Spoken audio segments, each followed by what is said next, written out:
all the time, man. I still listen to people, but when people give me advice around what I should do with my life, there comes a point in our evolution where you have to step back from taking other people's opinions and actually ask yourself, what do I want? Because up until that point, I had listened to what other people said.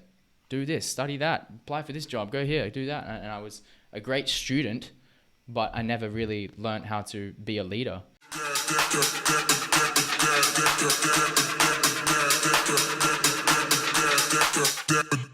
Welcome back to the Happy Positive Energy Game podcast with me, your host, Luke Anning, and we have got an absolute incredible podcast coming up for you guys today. We have got our first guest on the podcast. Today, we are joined by State Shifters Jordan Candlish, who is an incredible embodiment coach, and I don't want to take anything away from him, so I'm going to let him do his own little bit, a piece of introduction. But Jordan, what are you about, dude? Luke, what an honor, man. I'm honored to be on here and to be the first guest. What an exciting journey podcasting is, and I'm really honored that you've brought me on here. Basically, what I'm about is supporting people in becoming their fullest, most authentic expression. And to me, or from what I've realized along my journey, the pathway to that is embodiment of the fullest capacity of energy that you can hold. So I like to say that embodiment is the key to really being yourself, capital S self. But there's obviously lots of factors that play into embodiment coaching. But yeah, man, I've got, I don't know how deep you want me to go with my journey and my story so far, but I'm excited to be on here and having this convo. Yeah, dude. And I think the more raw, open, honest, and vulnerable we can be in this conversation, I feel like that's really going to be what impacts this. So I am curious now that we've started, like, what brought you to your journey? What started this journey for you? Yeah, I feel like there's been different phases along that path for me, different chapters and key turning points. The first big one, which is everyone can relate to a moment in their life where an awakening happened or something shifted the way they perceive the world. And for a lot of people, it's like a sudden awakening. Something happens and then bang, all of a sudden their consciousness has realized itself.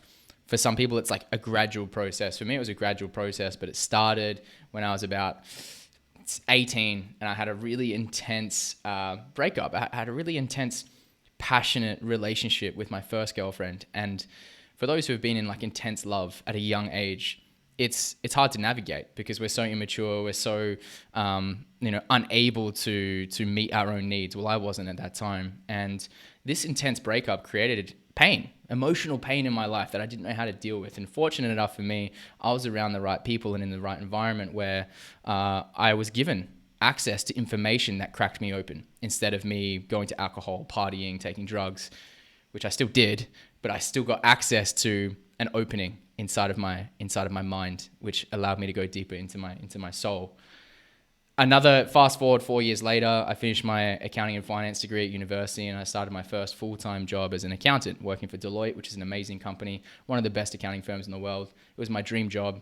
And on paper, I had everything figured out in my life, right? Had the job, I was on the path to success, but deep down I was really empty and unfulfilled and really unhappy with my job. I didn't enjoy it at all. It wasn't my passion.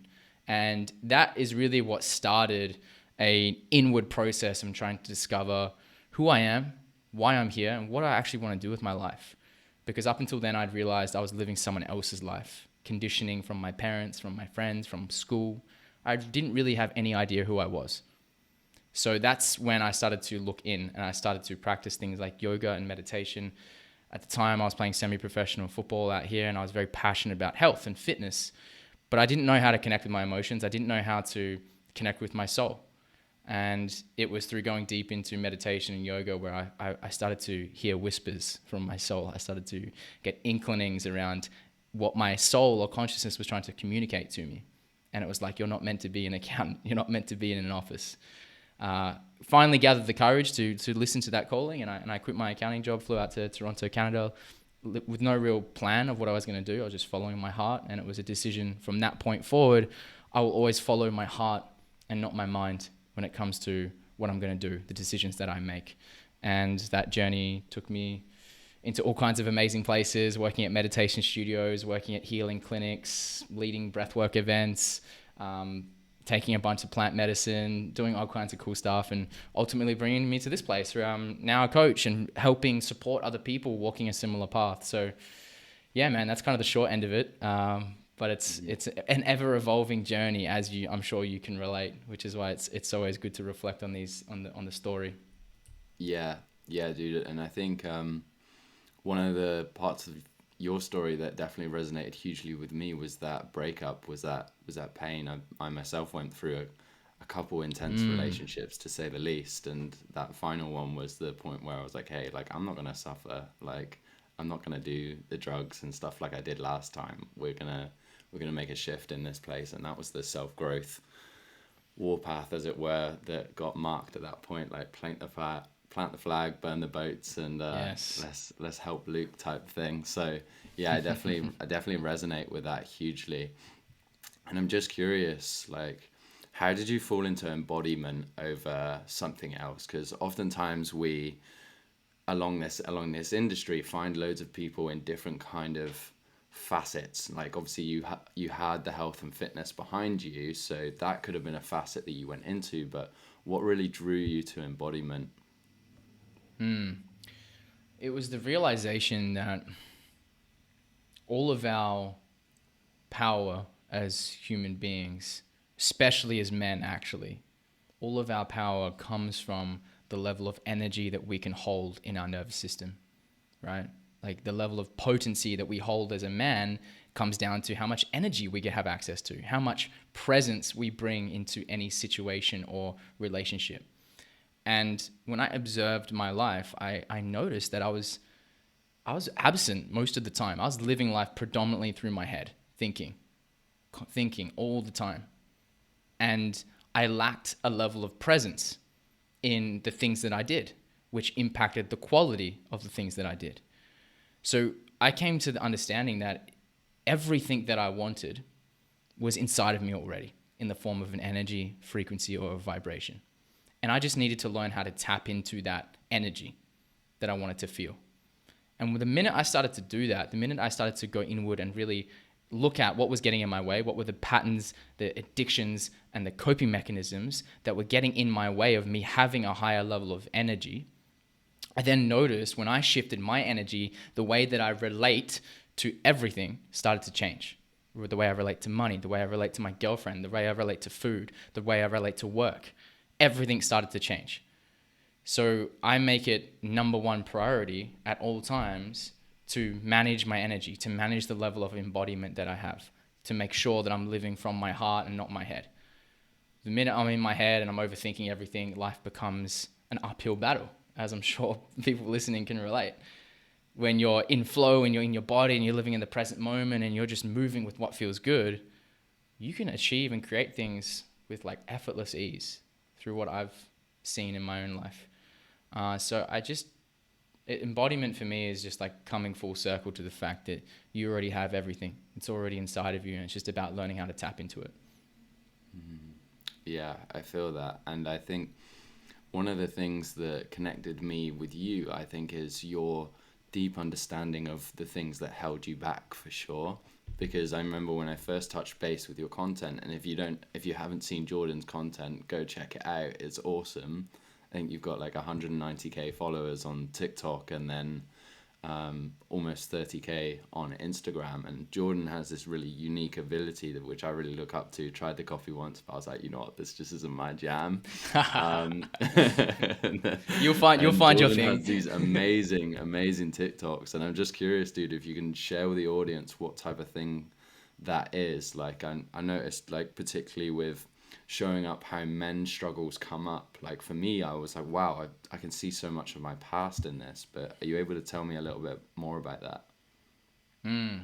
Yeah, I guess the creation element has been a big part of my journey, because I'm sure as anyone goes along this path, same as you, like as we learn and discover deeper parts of ourselves, we want to share it with people. We want to, for me anyway, I wanted to just like document and share this with others, because podcasting and YouTubing was watching other people and listening to other people was how I learned so much about myself. And it's just an innate thing that we want to give that back. So for me, I decided to really commit to being a vessel of creativity. Last year I was like, you know what, I'm gonna like go hard on this TikTok game and this short form content game. My girlfriend also works in digital marketing, so she was like, yo, you should get on this TikTok thing, it's fucking blowing up. And I had a bit of resistance to it at the start, but when I surrendered into it, I realized that this is actually a very potent and powerful way to like land something, to crack someone open in a short like little video, by firstly bringing awareness to something. The minute we gain more self-awareness, we gain more power to make a new decision. So what I started to do was bring more awareness to some of those patterns, those addictions, those coping behaviors that people struggle with, like I said earlier, that get in the way of us being the fullest expression that we can be. So as I was just experimenting with TikTok, making like 3 videos a day, just trying to find my voice in that platform. And then I started to notice like some of these videos like going viral, getting lots of views. And I'm like, okay, people are liking being able to get this reflection and to see that, okay, this is a sign. If you're like, if you have an imbalance or if you have unhealthy masculine energy, this is how that shows up. You overwork, you people please, you seek validation, and it allows people to join those dots so that they can make that next step, which is going a little bit deeper. And that might be listening to a podcast. It might be watching a YouTube video. It might be like reaching out to someone and having a conversation. But that short form content allows someone an entry point into this work. And it just goes deeper, as you know, because you're a coach as well. Like, coaching is that last piece when someone's really ready to go deep. You invest in a coach and you get that support. But it starts with the free content, then it goes into like the small little investments that people make in their time and energy. So yeah, man, I love the creation element. So I thanks for asking that question as well. Yeah, you're welcome. And I think something that I definitely picked up on you saying there was talking about surrendering. I mean, oftentimes when we talk about surrendering, I think men can feel a little bit intimidated by that. And they're like, well, I'm not going to surrender. Like, I'm a man. Like, I don't do that. But like, I want to hear from your side what that really means, and then what that really changed for you as you started working into that sort of surrendering point of view. Yeah.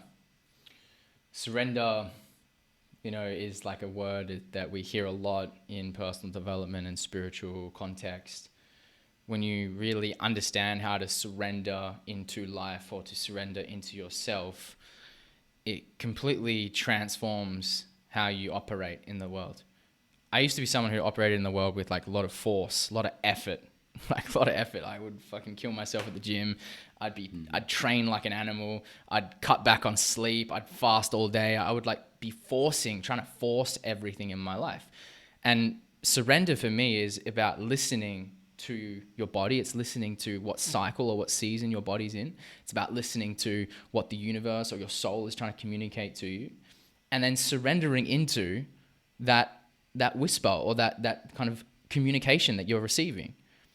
Because your mind might be trying to pull you one way, which is what happens to a lot of people. They get stuck on this structured, rigid way that they have to do things, when in reality, maybe life is trying to pull them a different direction.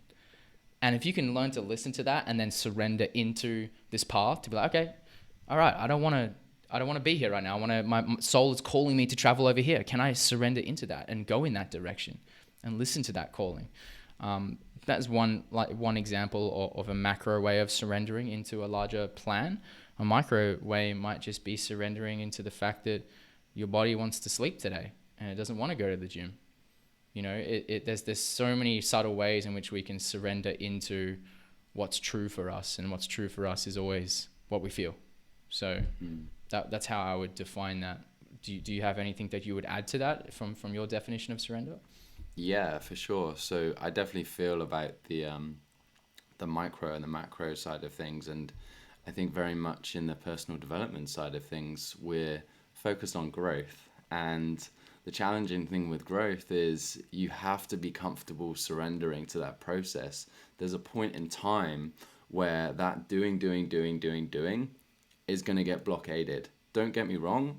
There is a aspect to this journey which is going to require some doing. But much as doing, you have to bring in an embodiment of being.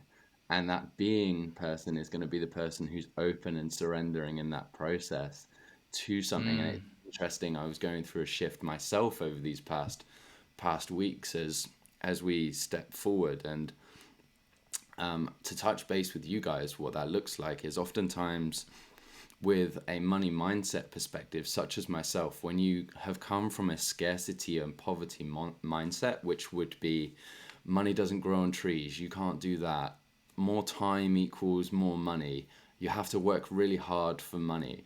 This was a transition I was making, which was dropping my work hours from 100 hours down to 60 hours. And that can Mm. be really quite challenging. And this is something a lot of my clients face as well. Business owners who, have been in that rat race of just chasing, doing, and nothing ever being enough, and not actually taking that step back to appreciate and surrender and trust that things are going to work out because they already have worked out. But it can be really challenging. And I think in those moments of surrender, the point that I just had to bring across was like, hey, I'm just going to touch with the big chief upstairs, the universe, and really trust that everything I'm doing is going to work out. And upon full trust and full surrender on a macro scale that things were going to work out, then the changes happened, but not until I learnt my lesson of fully embodying that step down process. Because I think people very much say they want to step down, or they say they're going to step forward, and they start initially doing that, and then their old self-sabotage. The self-sabotage, for you guys listening, is essentially your patterns from your past coming back, maybe habits that you've got used to. For example, let's say you go on your phone before you go to bed, and you start putting your phone away, and your life starts getting that little bit better, and then something may happen and you might go back on your phone. So then you haven't surrendered and embodied that new person, that new experience. So yeah, I think that's the kind of way that I see it. It definitely for an example for me. But I'm just curious with you, Jordan, is there an example in your life where you perhaps were a little bit challenged to surrender, but then when you did surrender, things totally opened up for you? Mm. Thank you for sharing that, bro. I totally resonate with that. And yeah, I'll stay on the topic of money because I feel like it's a big one. And I came from a similar background around some of the belief systems around money and the scarcity mindset around money. So a big part of my evolution has been about, rewiring that. And I remember when I quit my corporate job and I was making decent money, like as a 21-year-old working in the corporate world, like good money, secure path, right? Secure paths. What my dad always enforced on me, like make a lot of money, make good money, secure yourself, become stable financially. And I was really like, that was kind of pushed into me, which is probably why I studied finance and accounting. But when the day came and I realized that money can't bring you security, money is this illusion of security. And I came to the realization that like chasing money is the fucking wrong thing to chase. You want to chase fulfillment. You want to chase connection, passion. And when I decided to quit my corporate job, I had a conversation with my dad, and I remember telling him that like, yo, I'm quitting my job, kind of throwing away this like golden ticket opportunity that I had. And he told me I'm an idiot. He's like, you're a fucking idiot. What are you doing?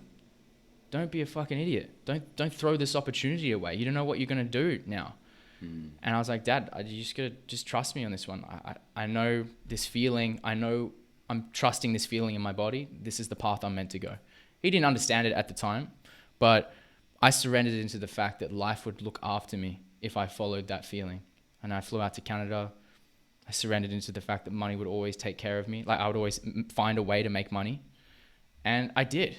Like in so many situations, I can refer back to these moments where I was like, fuck, I don't know what I'm going to do here. Like I'm running out of money, or like, how am I going to pay my rent this month? And something would happen. Something would drop in. Life would give me an opportunity, or something would open up.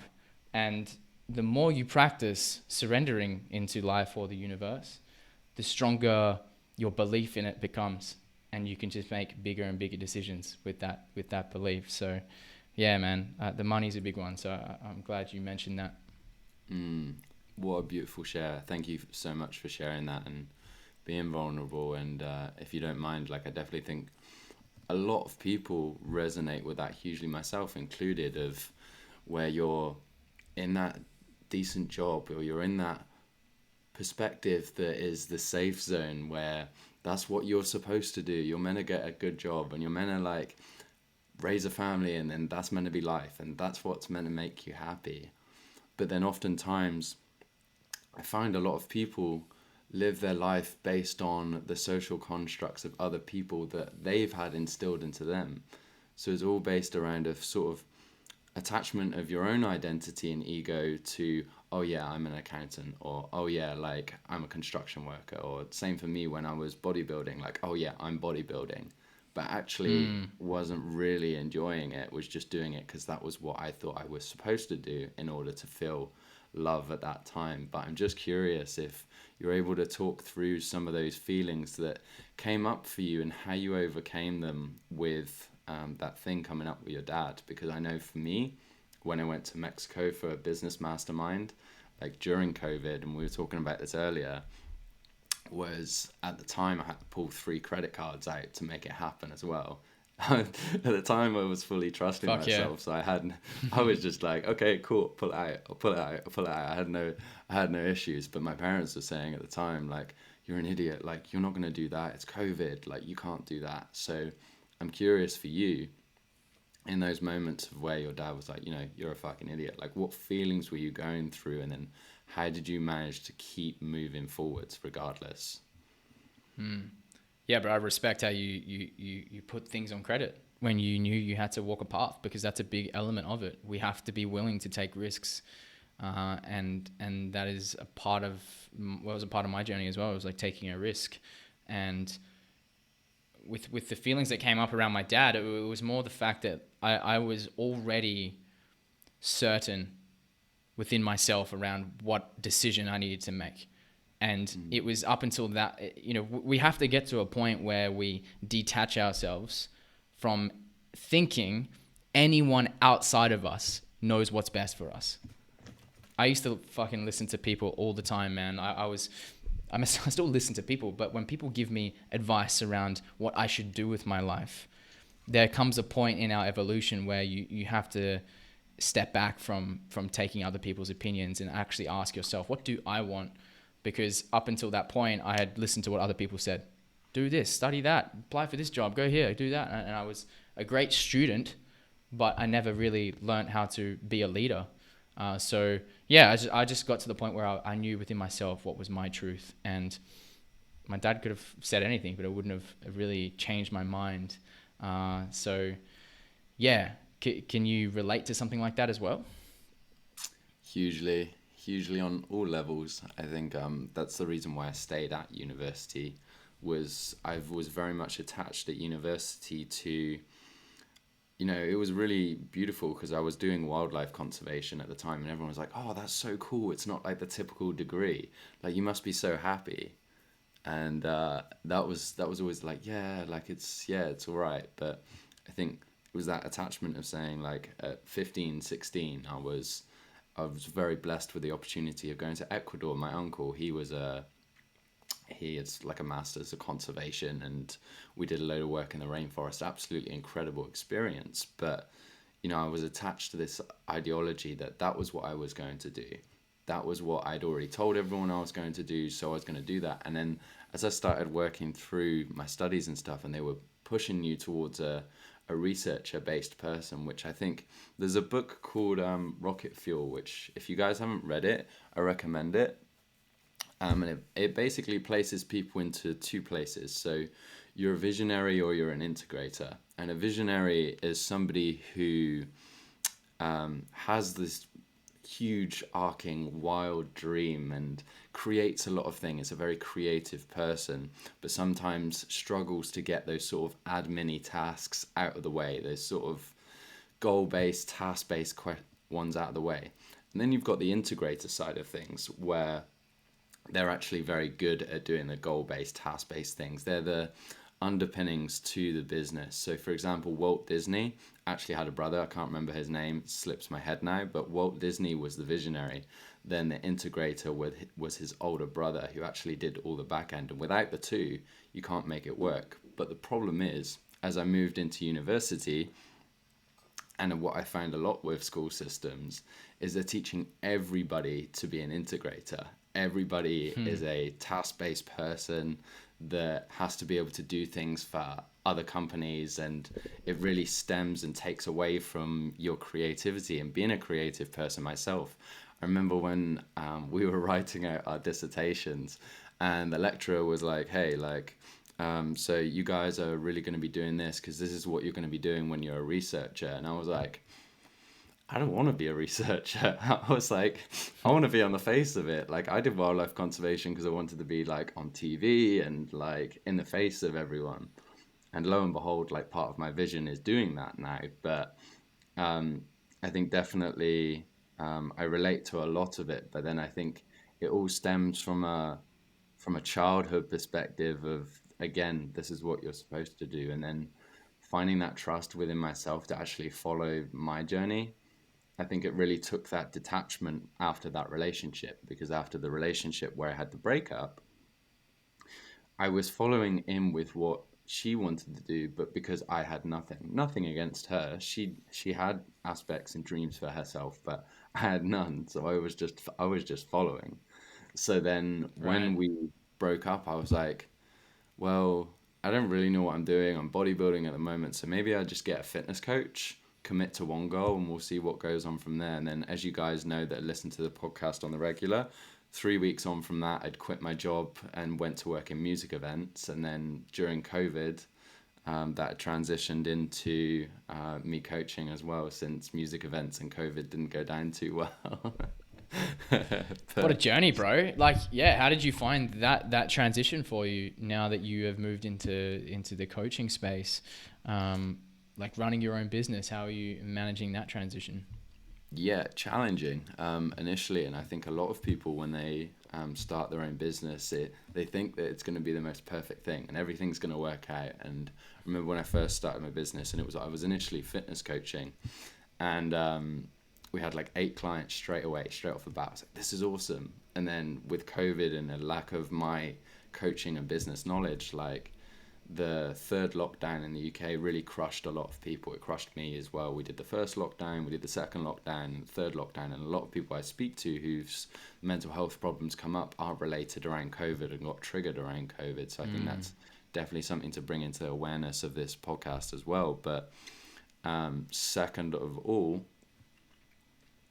things were really challenging initially transitioning into that period, and the intention that I came behind coaching was, when I worked in music events, my intention was, well, I want to create an event that changes somebody's life for one night, the same how I used to escape from my pain and trouble back in the day with raving, hence the bucket hat.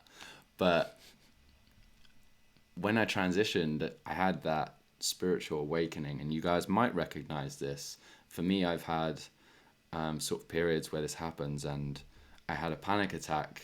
No, I had a night terror on the night, and this is when I was unemployed. I'd lost my job with music events, and I was just sort of staying at my friends, started falling into the wrong crowd again, and spiritual awakening sort of happened. I had a night terror, and then I had a panic attack, all within the space of about 6 hours.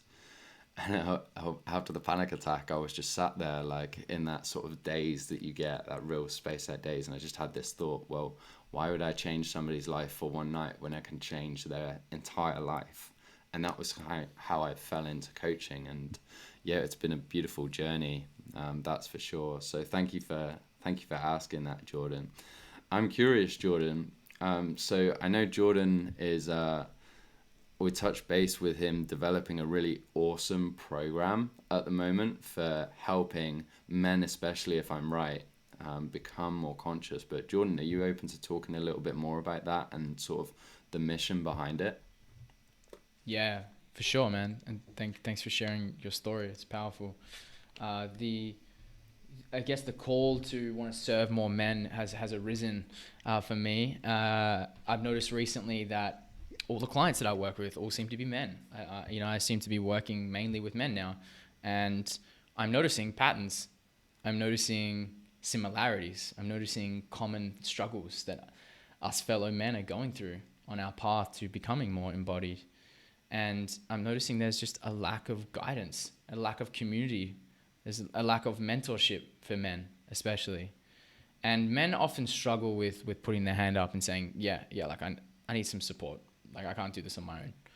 And I guess through like my own process and my own development, I've come to understand that there are a few things that as men we must do together, that we can't do alone. We actually thrive when we're in tribes as men, when we connect with our brothers who are walking this path as well. So I wanted to create a community. I wanted to bring men together who could feel safe in a container, in a space where we could do this work together, have these conversations, get brutally honest with ourselves, with like, this is what I'm struggling with. This is where I'm stuck right now. So I wanted to create that space, and I'm kind of going to be guiding men through a process around how to build a stronger relationship with themselves, to break some of those toxic cycles and addictions that might be holding them back from being that fullest expression, that embodied full expression, which in turn improves relationships, improves how much money you make, the amount of creativity you get access to. It all comes back to the relationship you have with yourself. So I wanted to put something together for men for that reason. And I'm just like following this feeling, this calling to create this. And yeah, so far I've had a great response from the guys who are following me online. So we'll see where it eventuates, Luke. But I'm super excited to put more of this work out into the world and be a support system for men, because it's needed, right? Fantastic. That's great to hear.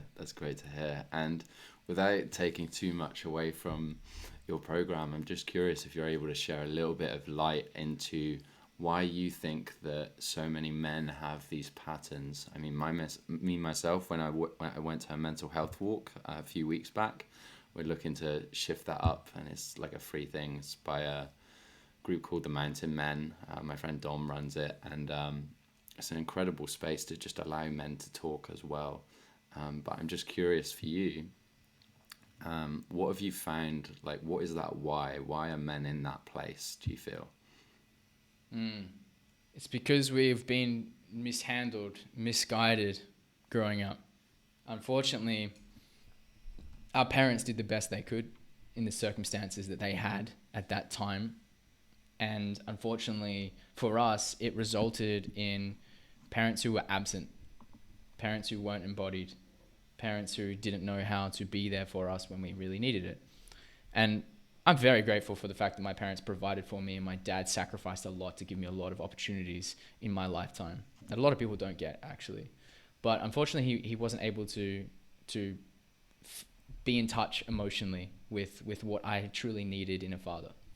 And that lack of connection as men with how to manage our emotions, process our emotions, to really hold space for ourselves, results in adults who act like children, adults who are occupying an adult body but really behaving like kids. And we see this play out most prominently in relationships. Most men who are disembodied have toxic relationships. And I had that for a while. My first relationship was quite toxic. I had all these patterns playing out that were coming from how my relationships were with my parents. So it's not our fault, but it is our responsibility to do the work, to break these cycles so that it doesn't get passed on. So we don't fuck the planet any more than it's already fucked, because it's all men, bro. It's the toxic masculinity that has created this messed up situation that we find ourselves in March of 2022. Like a war. There's literally a war happening right now. That's because men haven't done their work. We are being ruled by like this toxic ego masculine mind that just wants more and more and more, because it doesn't know how to connect and validate and realize that we already have everything. We don't need more. We don't need more. We just need to feel. So I feel really passionate about this work, because this is how we're going to save the planet, to be honest.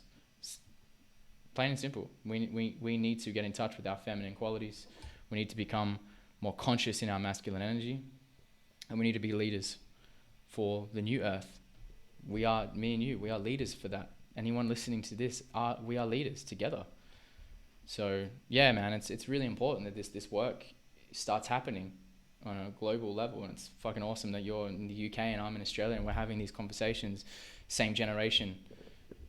and the next generation is going to be, think about how pure they're going to be if we do this work right now, and we can be the fathers that we didn't, that next level of fatherhood, which is embodied.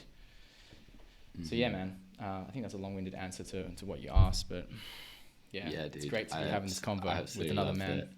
Some real fire and passion, and I think it's so important to realize with you guys is, hey, like that same passion and drive that you may get towards a sports game, like imagine applying that into an aspect where you're helping other people. And you may not feel like that right now, you may be disembodied right now, but I think even listening to Jordan and listening to me along this time is realizing that you guys have so much power to help, as you already may have done, but it doesn't have to be just limited to you. You can have so much more expansion on yourself, and as you start walking into this journey, there may have been visions of things that you wanted to create or dreams that you wanted to happen when you were younger, and then somebody told you that that wasn't possible, or something happened and you stopped walking along that journey. And I think it's important to recognize that if you feel like it's there in your mind, like you can create it. It's very much part of your reality. And that's where I was getting a little bit warm inside, a little bit excited when Jordan was talking about his passion here. That like, hey, like we as guys and women listening to this, and everybody else in far in between, you can save this planet. We can save this planet, but it's about connecting all of us, I feel. And Jordan, I'm just curious for you, if there's anything within your vision that you definitely feel is really important to bring into this society further on from what you've already talked about. Mm-hmm. For me, it's tribes coming together, tribes of conscious people who are doing this work, who are trying to fix this planet, to heal the planet, actually. Bring these tribes together so that we can amplify that energy. We're all in, wherever we're based in the world. I'm in here in Perth. There's lots of amazing people and friends that I have here who I spend time with. But there's not enough. There's not enough, like straight out, like here where I am anyway. There are hubs now being created around the world where people like us are coming together. Mexico, Bali, Costa Rica, Guatemala. These are the places where things are shifting, big things are happening because powerful people, conscious people are coming together. Miami is another example. Texas, Austin, Texas is another example. Mm-hmm. You're about to move to London. There's huge communities of people out there coming together to do this work. We must come together in community, in person. The impact is amplified like a crazy amount when that happens.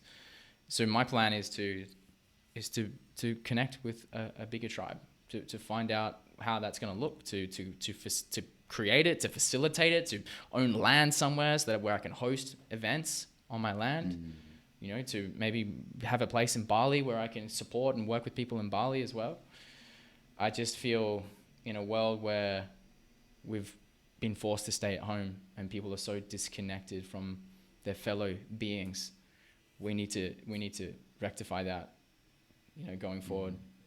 This artificial connection that we get through social media just doesn't cut it. It doesn't. Yeah. And I'm less happier actually on social media. Don't you reckon? Finish that thought that you were going to add. It's all good. So yeah, I definitely connect with that hugely. I think that artificial social media side of things, I think it's amazing because you have the opportunity to connect with people like me and you have done.